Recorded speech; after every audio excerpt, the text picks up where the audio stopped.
Miguel Dorati back here on the MMA Museum podcast, and we're with our new segment where we're looking at classic fights. And segment's gotten a lot of good feedback, a lot of good attention, and a lot of people have been reaching out to me with ideas. And when I got this idea from my old friend Pete Rodley here, we had to jump on it. And I could think of no better fighter guest to come on than Jeff Joslin.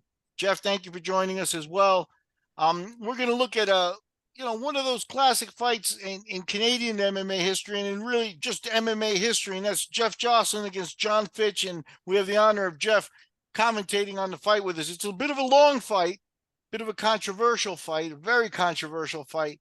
So we're going to get a little bit of a taste of what the fighters go through. Pete was the promoter and probably the matchmaker on this one. So we're going to get a lot of inside stories. And for a change, I'm probably going to shut up for most of this one. Pete, how are you? I'm doing very well. Yourself, old friend? Good. Great to see you. And thank you for joining us. And Jeff, how are you, sir? I'm very well. Thank you. Thanks for having me. I'm excited to talk with you guys. We're excited to have you now. In the past, I've gotten to interview Jon Fitch, and now we know that, Fitch at this point was probably one of the best guys in the world when you fought him. On the known level, you showed yourself to be no slouch, although you were a little less known.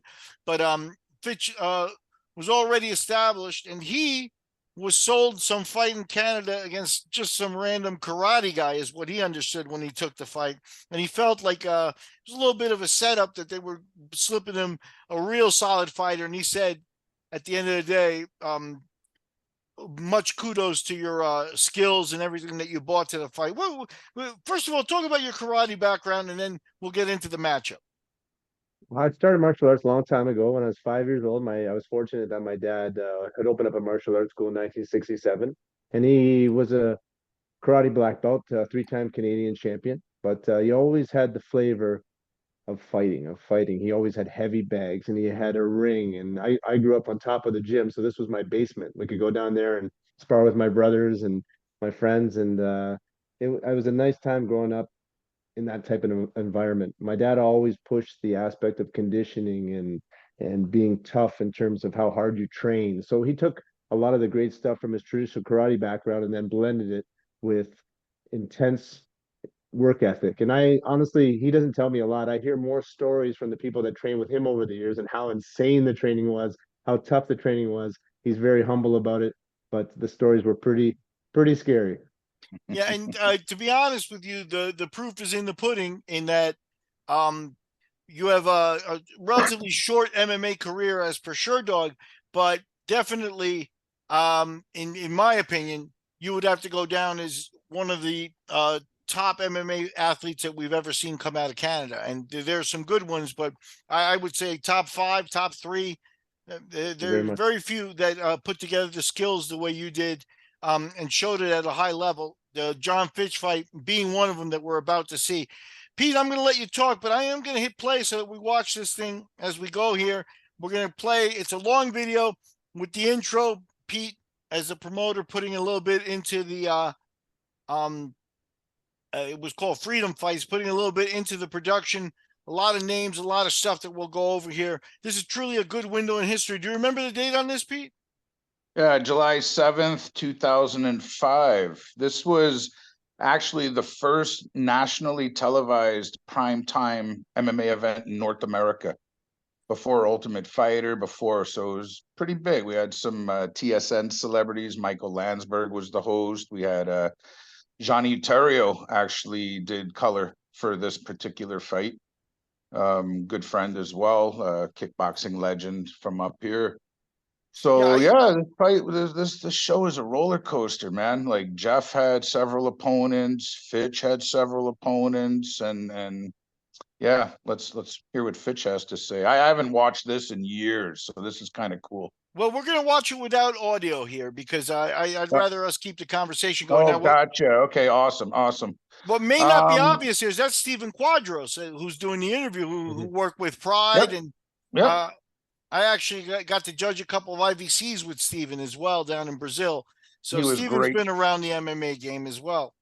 This was a Absolutely. very, very, We were blessed to have so many people come up. Originally, it was supposed to be Chuck Liddell, and then things happened with Dana that I won't get into. He didn't want that to happen, let's say. So we scrambled and got Tito to come up, which ended up being a godsend because the guy's a promotional machine. People could say what they will about him, but he was awesome with us. He gave so much extra to the show. And Jeff, you were there. You saw it with your own eyes. it was amazing. I was just gonna say this is he Pete put a Team USA against a Team Canada, and when I was asked to fight as part of Team Canada, it was an absolute honor to represent the country and some great athletes. Many of the fighters ended up going on to the UFC and doing great things, and it was a fantastic event. Lots of people that I knew around Canada saw it on TSN. So this is something that you never got a chance to see MMA across the whole Canada on primetime TV. Yeah, Canada is very, is huge. So, you've got the Vancouver scene, then you've got that, middle of the country scene, like where guys like Jason McDonald and guys like that came from. And then, Yeah. You've got the East Coast and, Payne Peters and guys like that. And obviously, Payne Peters, awesome guy. Mhm. Awesome guy. and you had the Legend. UCC there, and this Freedom Fight, Pete, I think you had put it together as a yearly show, kind of like as an extravaganza kind of thing. Yes, yeah, we market it as Ottawa's annual MMA event to build hunger for it. And we touched on this a little earlier off air. I wanted people to look forward to it. I wanted to give myself time to market it and put together the good show. So yeah, there was Freedom Fight 2005, then there was 2006, then I did a split show with King of the Cage 2007, 2008, and then my retirement shows I rented the Sudbury Arena up the road. So yeah, it was an annual thing, and TSN ate it up. We had a global DVD release, which I think this footage we're watching was ripped from that with permission. And yeah, it was. I'm very proud of it. I'm proud of all the athletes, the whole team. Everyone was just phenomenal, and the proof's in the pudding, man. People still talk about this fight all the time, not just because of the headbutt and the things that we're going to see, but because of the performance of both these guys, and in particular Jeff's heart. Yeah, And he Jeff. went out there. Oh my God, I couldn't be more proud. Jeff, talk a little bit about first. You said Fitch was kind of a just for Fitch said you were a surprise opponent. Obviously, on your end, you didn't know who you were fighting until shortly before as well. What were some of the things that went on before the fight? So I was at the point where I had done obviously an extensive training in karate and kickboxing with my dad, and I had just won the Pan American Jiu Jitsu Championship a couple years before that, and I was ready to fight anybody in the world. I was in the best shape of my life, and I was set first to fight Jeremy Jackson, who was a former Yeah, UFC that's fighter, and I don't know what happened, but he ended up pulling out, and I was like, couldn't get in okay, bring on the next through the guy. border. I couldn't get through. And then Nope. I was supposed to fight Mike Guyman, who was one of the owners at the time, I believe. And I The was at Joker. in Portland, Oregon, training at Team Quest for my final little run there. And I was about maybe 2 weeks or 3 weeks before, and then I get the name Jon Fitch, and I'm like, yeah, let's go. Like, I'm in the best shape of my life. I'm ready to fight anybody on the planet. My goal is to make it to the UFC, climb towards the title, and we agreed right away and took the fight. Okay, now Fitch, what'd you know about him? Because he was coming off a little bit of a layoff, but he was already pretty well established. I believe this was his first fight at 170 pounds.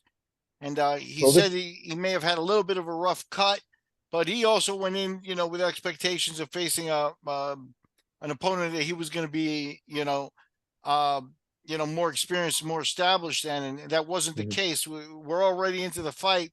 You're on top of the wrestler, so you've already done a good job there.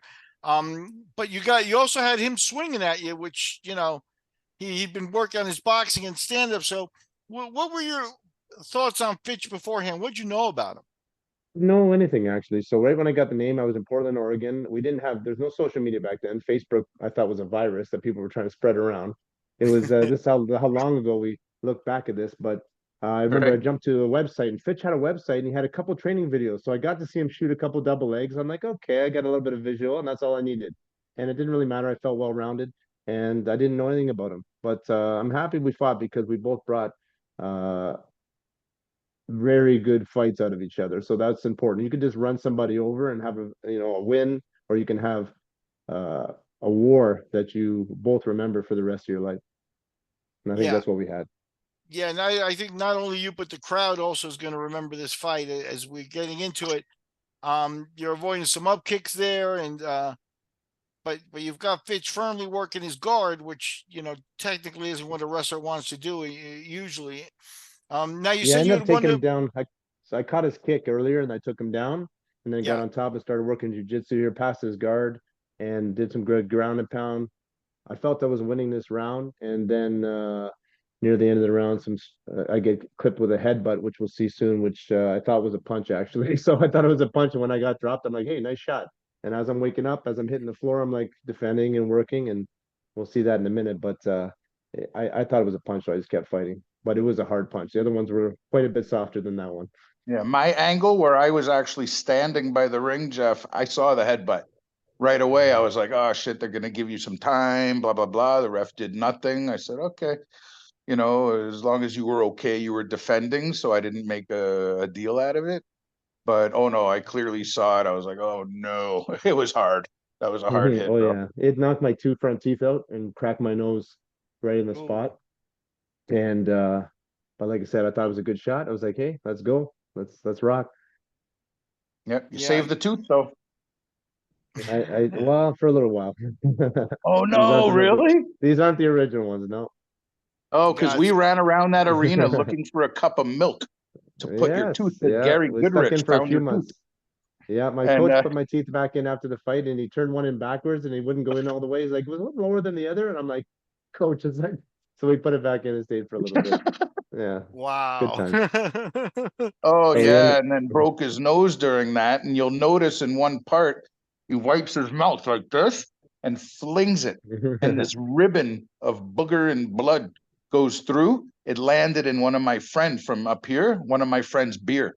I'll send you the picture. You could use it for the final of this. I don't know if you ever seen that here's picture, the Jeff? headbutt. Yeah, here's the headbutt right now. So he just Bang! No, no, no. right now it's coming up and Okay, we got 10 right seconds before then, the end. 15 seconds. So yeah, they're exchanging. It's a pretty good exchange. Oh yeah, Boom! for sure. And Fitch closing, and he wasn't waiting around to see. Oh yeah. Yeah, at this point, Fitch is a competitor too. At this point, he'd already gotten a good taste of what you were bringing, so he took that seriously. He got you down, and he tried to finish, in the last few seconds of the round there. How was your feeling going back into the corner? You remember going back to the corner, or were you Yeah, I a remember little bit being in the unclear? corner. Exactly. I remember being in the corner and but like again, I thought it was a punch, so I just got my 1 minute in, talked to my coach Vito Brancaccio, who's an amazing fighting coaching wizard. And I can't remember exactly what he said, but we were getting back to slow my heart rate down, ready to go and be ready for the next round and turn these things around. But I remember when I felt my teeth get knocked out, I remember thinking, nobody knocks my teeth out. And I kind of got more like, this is not going to his way. This is my way. I'm going to change this fight around, come back. And I knew it was going to be tough, but I felt in my heart that this was going to be my win. Now, let me ask you: did you thought you? I'm looking at this round. I feel like you were in top position. That you were, at the last 20 seconds, Fitch maybe scored some points, but I'm feeling like that's a 10-9 round in your favor. Was that your Yeah, I feel impression? Was like that what your corner was telling you? no, they would. I don't think we talked about that at the time. I think if you watch it from this perspective, it's a 10-9 round for me. You see the headbutt. It's maybe I should have a 5 minute time out there, but it's but who knows what the judges, their angles, the referee didn't see it. Anything can happen. So protect yourself at all times and continue on and But push even hard. beyond the headbutt, though, guys, the dominant position, you were on top, you were working the jits, the stand up, you landed more. I had that at 10-8. Yeah, I thought 10-9 for me. I thought, but in the Okay. moment, I thought it was a punch. So I don't know. I don't know what I was thinking. I thought I got hit by a punch. Yeah, no, I think 10. I think Pete's right. I don't know if 10-8 is you'd get from many judges, but I think a 10-9 would go your way. And the bottom line is Fitch would want to be on top of you. He's a wrestler. In the boxing here, Fitch is trying out new things kind of thing. He's probably less experienced standing than you, but he's starting to feel a little bit comfortable. Were you feeling like you got your bell rung heading into this round, or were you Yeah, already this round, clear-headed? no, I was very sluggish. My reaction time was down. My head was still feeling the effects of the clash of the heads, of the headbutt. So I definitely wasn't myself. But as you can see, as the round slowly goes on, I start to get it back together, and then I start to turn things up again. So this round, I thought was a close round. We both went back and forth, but I definitely was even more on autopilot than normal. Gotcha. And not to contradict you, but it really wasn't a clash of heads. It was almost like a perfectly played, like he hit you on the chin, in the mouth, you know? It was a Yeah. perfectly placed headbutt, kind of thing, which, is more credit to you for staying with it, and also, for being able to withstand it, because, sometimes if you knock heads up top, you're both sustained damage. It just wasn't very damaging to Fitch at all. Yeah, no, I did take all the damage from that. Is his blood here basically a result of the teeth and the damage from the Yeah, headbutt, or was he teeth, starting yeah, to wear teeth in on the you nose. more? No, completely the teeth in the nose, bleeding from the headbutt, and my teeth as well. Just yeah, lots of blood. And as Pete mentioned earlier, starts to build up. And I think in the I don't know when we throw it into the crowd, Pete, second or third round, it'll come up. It's been a long time since I've seen this, but it was the funniest thing I ever seen. Not the headbutt or anything like that, but the ribbon of yuck flying into my buddy's beer, and the picture. He's holding his beer with your blood, and he looks like like a little kid in Disney World. And they It's were like a $8 beers, man. Like yeah, yeah. And I it's made a fortune off. it's a little bit of a memorabilia, but it's not like you can keep it Mhm. either. Exactly. Still has the cup. Well, So we were in that's a lot of we were in a lot of clinch positions in this fight, and I remember these little shots. I was giving little body shots inside, and I could hear him breathing, and I could feel him starting to fade and get tired as I started to hit him in the body. And I expected a takedown to come, but it never really came. I kept myself in strong position, and I was able to strike and keep those little shots in the liver over and over again. yeah. Definitely started. I could hear it in my ear, him breathing, and I could feel him starting to fade. Yeah, and how did this clinch feel? Because for people, just to give Jeff some credit here, Fitch is the wrestler. He's also lean and lanky. He fought his early fights at 205 pounds. Now he's coming down to Mm. 170. He was starting to come into his own. It's not like he was throwing you around at all. You were holding your own. What did that feel like? Was it something that you knew you were going to be able to handle this guy? Well, wrestling wise, you don't really know till you get in there and feel it. And when we started to exchange and I was able to shake off a few takedowns, my confidence went up. I felt strong on my feet. I felt athletic. I felt that my striking I would have the advantage striking if I just kept this up. But again, I had to shake those cobwebs from the headbutt in the first round. So I think we're starting to feel a little bit better at this point. Now, this is one of the first weird exchanges. If I remember correctly here, a mouthpiece is out and the ref is getting it cleaned, and you had your mouthpiece in. Yeah, So I it was was like, why are Fitch's you coming to me? mouthpiece. Yeah, and he didn't really say like that's my mouthpiece, right? He just Yeah. walked over and caught a breath. Yeah, it was there was a couple confusing moments in this fight. It Yeah, was I was starting to yell at this point. Is that Fitch? Do you credit Fitch with a little gamesmanship there, kind of oh, playing for it sure, coy? for sure. Yeah, we've both been around martial arts and wrestling. He has been and fighting and for a long time. So anytime you can get the little edge with the referee or something, you take it.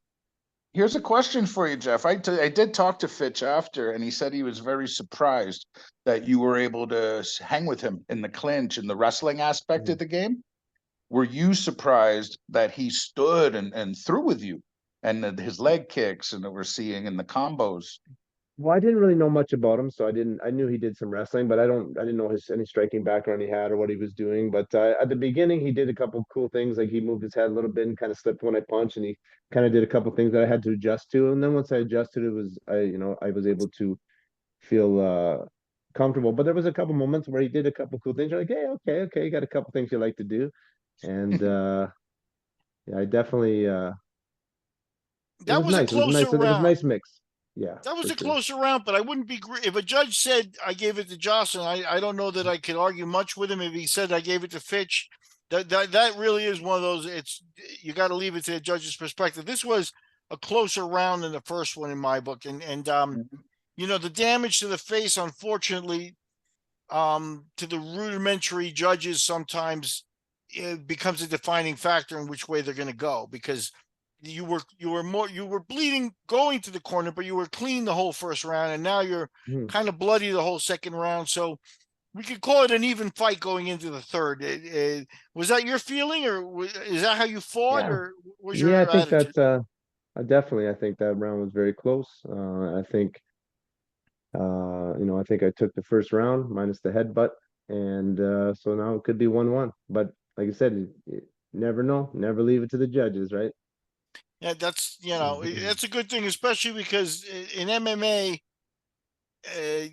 judging can be very subjective. It's the kind of thing, and you don't know the background of a lot of the judges, so you kind of wonder sometimes. In So Vegas, you this might round get here, Adelaide Bird. The problem is a lot of them don't have a background. That was Right. a big issue back then. so So, that was the shot there that this is the shot that caused it everything. All this next wild moments here. So I yep. threw a jab, and I drew out his jab, and I slipped his punch, and I came back with an uppercut hook cross, and I cut his lip almost completely off. He thought it was a knee strike at the hospital. He's like, when you hit me with that knee, I was like, I didn't throw a knee, and it was an uppercut. So it caught him surprised, and now he's kind of backing away for some reason, which I Yeah. didn't know at the time was his lip was hanging off. And then he's like giving he's looking at me, then he's looking at the referee, and he's trying to like stop the fight. So I'm like, okay, I think I won the fight, and the referee walks in and he asks to see the doctor, and the referee stops the fight and lets him see the doctor for 2 minutes. Now, do you think this was your first show, right, Pete? My first show? No, not the No, first show, but the first freedom fight, right? yes. Yep. Yep. So this was we could call it a step up, and you can see there's a lot of damage there. Was the referee maybe a little starstruck or trying to not end the fight because eh, No, no, I he feel used to referee the UCC events that I used to co-promote as well. And he's refereed before. okay. I honestly don't understand how a timeout can be acknowledged like that. I'm still like I'm watching this now for the first time in probably 10 years, to be honest with you. And I'm trying to watch it as a fan.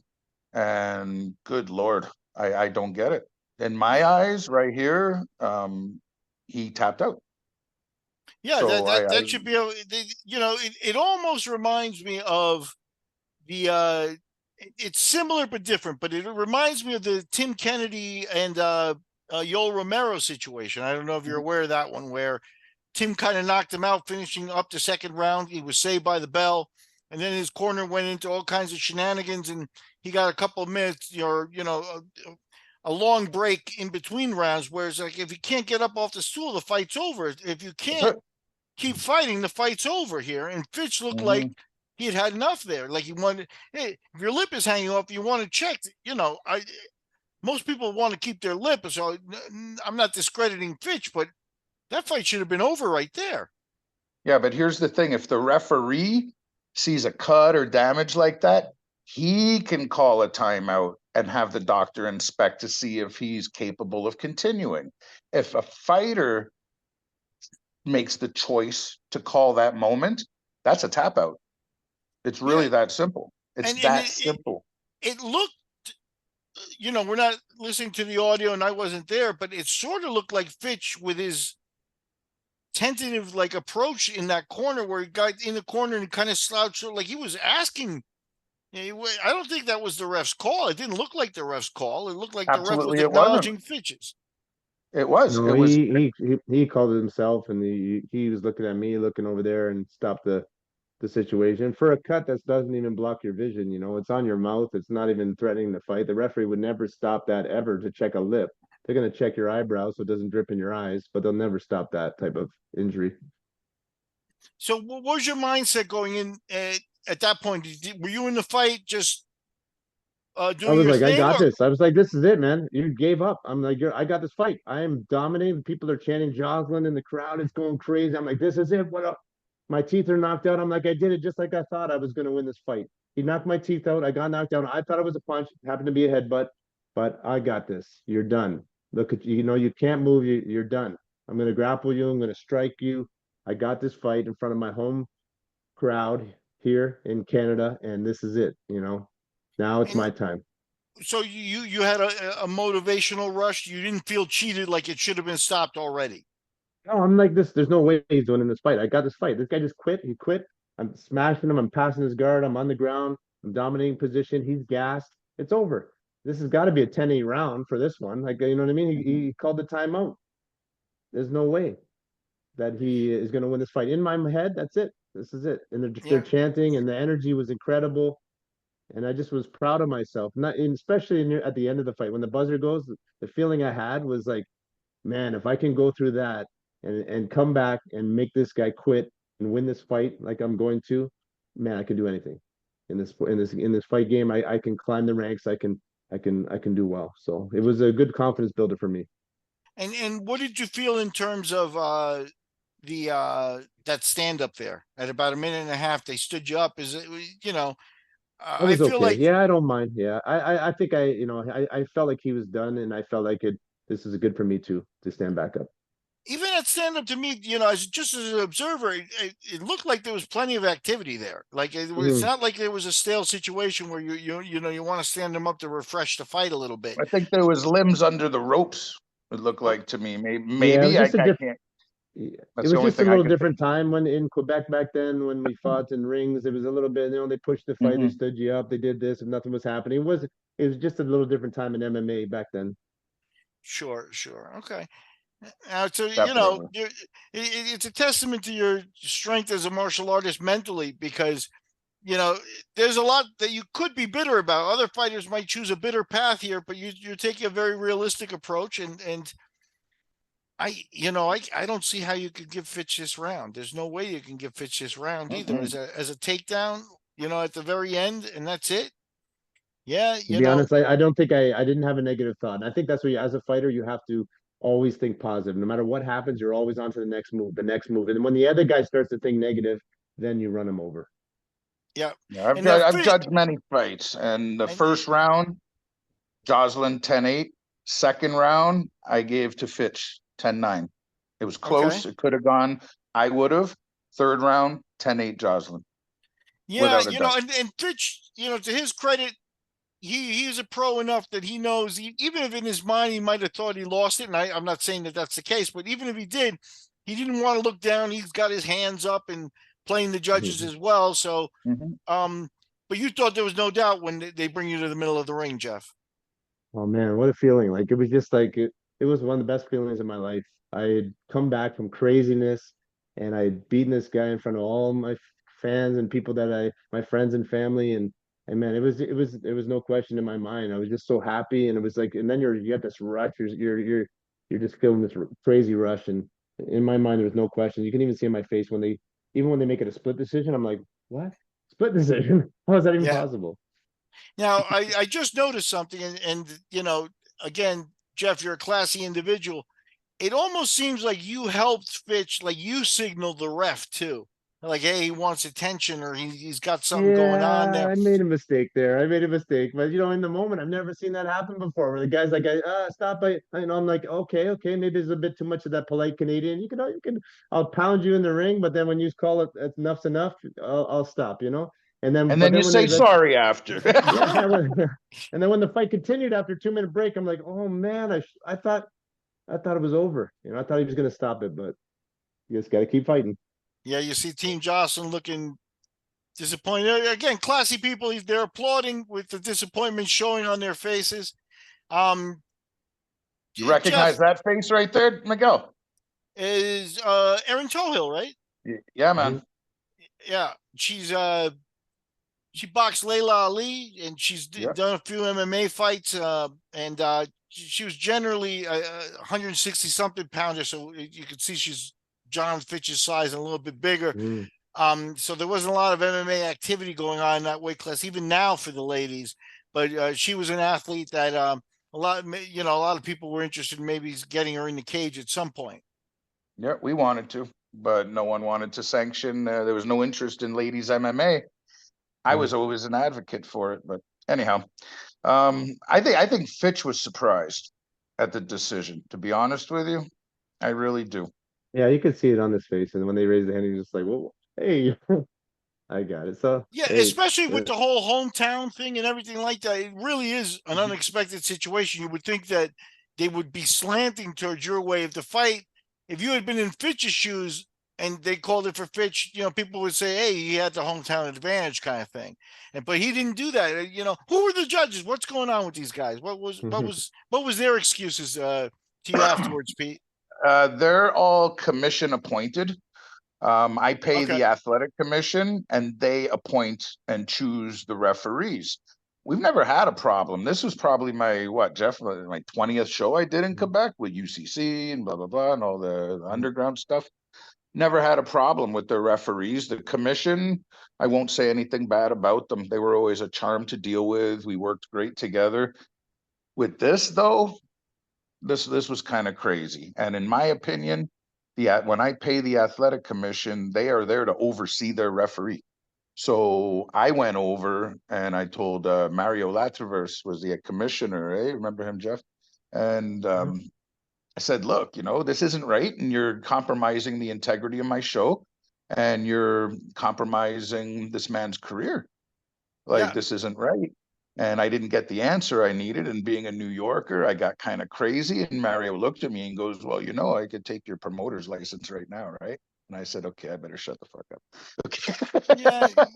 Yeah. Was it, Jeff, did you and your team, did you think of filing a protest at some point? we did. Yeah, we reached out, and to be honest, I'm not going to say any names, but our response was, if you don't like it, don't come back to Quebec and fight. Okay. This was from a high up, so that's kind of a weird answer when there's a lot of grounds for no contest at least. Like, I don't even care. Like, obviously I felt I won the fight, but no contest, timeouts, headbutts, all this controversy. Like, it's not even a fair situation, right? But I still felt I did enough to turn it around and make it work for me. Yeah, no, yeah, for that sure. was crazy. That response that you got, I do remember that now, Jeff. I didn't speak to you about it. I spoke to your dad about it more. And we agreed on the situation, but it gets to a point where what do you do? Do you go on or do you move on? And Jeff obviously chose to take it as a learning experience and turned a negative into a positive and ended up fighting in the UFC and is now doing fabulous things. So, No, for sure. And 2005, and it was only 2001 that the American commissions were there. The Canadian one probably followed maybe a year or two afterwards. So this was an early show, and I think you saw that reaction from commissions in the States as well, where maybe because they're kind of unsure of themselves and what they're doing, they decide to play tough guy or hard ass. Anybody that questions their authority, that they feel like that's the problem, rather than answering what the real problem is here, which is that I don't think they made a mistake. I don't think that's it, man. And just to let you know, like 2001 in the States, 2000 in Canada. Oh, okay. We went from underground, the first legal show, and I showed you the gloves earlier before we were on air, Miguel. That was June 2nd of 2000, where we worked with Mario Latraverse and Danielle Gagno, rest in peace. She was a beautiful, awesome lady to work for with the commission. And we initiated that. They didn't want to have to do blood work and EEGs and eye tests. And I was like, nah, they wanted to allow strikes to the back of the head. I said, well, it's probably not a good idea. So we put together, and I don't want to say we as in just me, it was a big group of people with the athletic commission, but we put all that together and they use that rule structure as now the unified thing that they do down in the States and everywhere. So they had 5 years of doing this before this. So okay. I had experience with the Vancouver Commission, and we went before them in 2007 with Bodog, and they were clueless. They were clueless, and they didn't want any part of this. Well, they're They were boxing. just a They were a strict, boxing commission. right. Oh, so you guys had like an MMA type of commission? They were not the boxing commission crossing They were over? not, they weren't, no. The Quebec Athletic Commission oversaw everything, every sport, every physical activity that was sport, they oversaw. In Vancouver, and this is going way back, so I don't want to speak out of turn here. You know, you would probably want to talk to someone like Jason Dara. He's been around Yeah, just as long as I out have, of and he was, Kelowna. yeah, man, yeah, cool Yeah, cat right there. yeah, Tough he dude. helped me with the Abu Dhabi trials there one year that we did in Kelowna. Yeah, So he's I know great, man. Jason.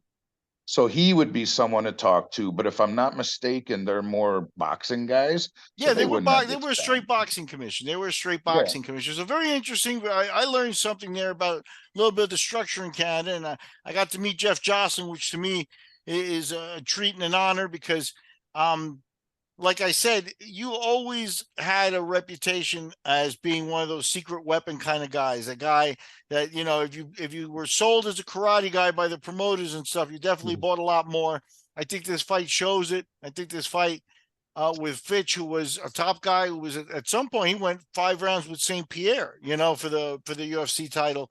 Yeah. It shows you're in the neighborhood. You had no bitterness after this. You did take a year off. Was there like like rebuilding yourself, or what was the mindset there? Or was Yeah, I it just think that it was hard to find fights?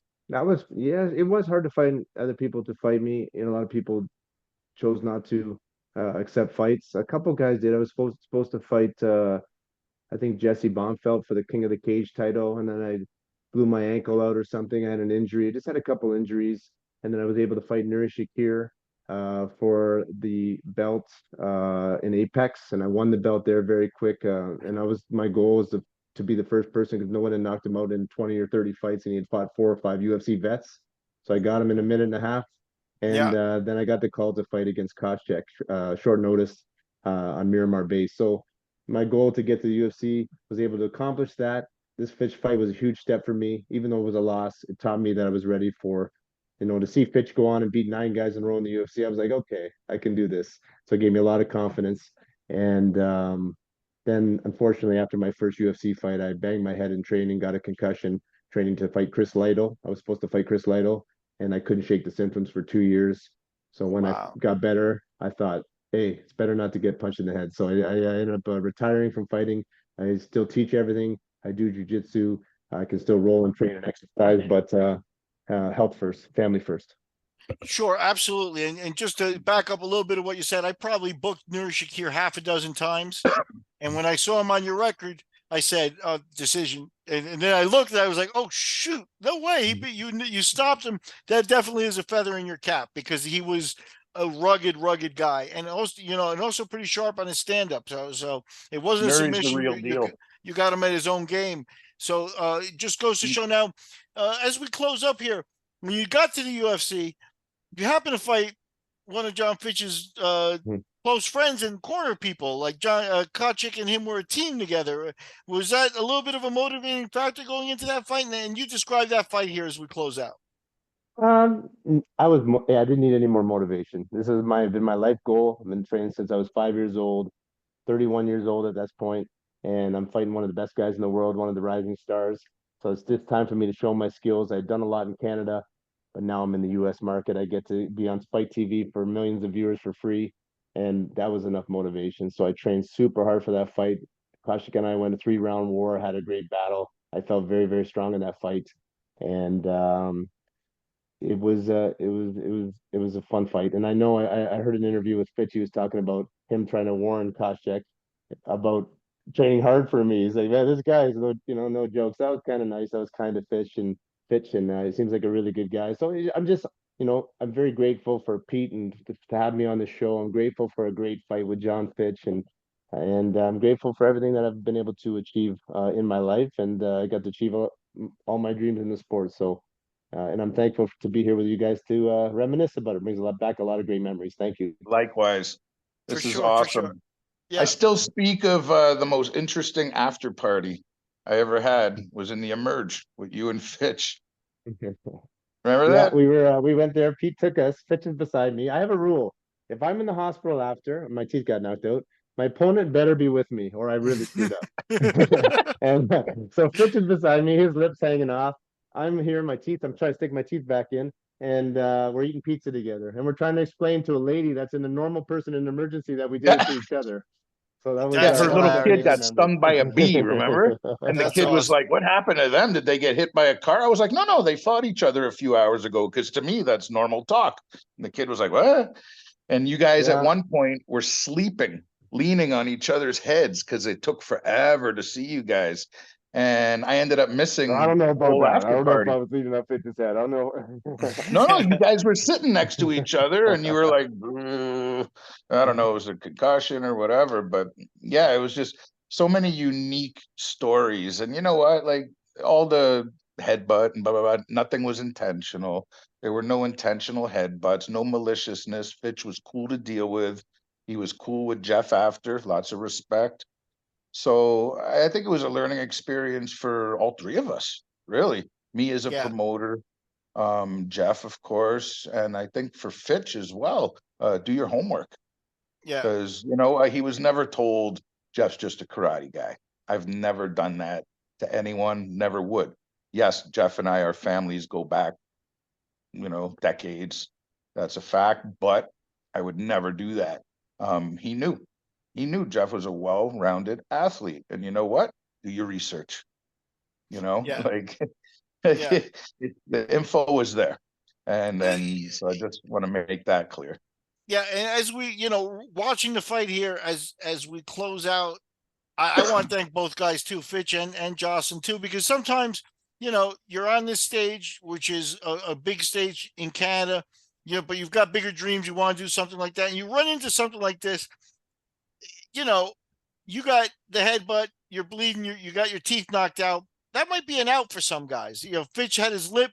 At the end of the day, it's controversial that they let him continue, but he continued, and both guys, no doubt, left it in the ring. And as a promoter, Pete, you got more than your money's worth, and that can't be said about everybody else. From my perspective, meeting Jeff, it's almost clear that he's a lifelong martial artist, just the way he carries himself with Oh, a lot of class and distinction. And he didn't want to come on here and badmouth Jon. Wasn't the intent here to do that, but it flowed very naturally, his feelings about it. So yeah. I'm very impressed by having met you. I'd love to do a full interview with you on your whole career at some point. And, I'm grateful for this time, man. You have just added to the MMA Museum podcast for sure. Well, it's an Sweet. honor, and I would definitely love to talk with you again. Thank you so much. Cool.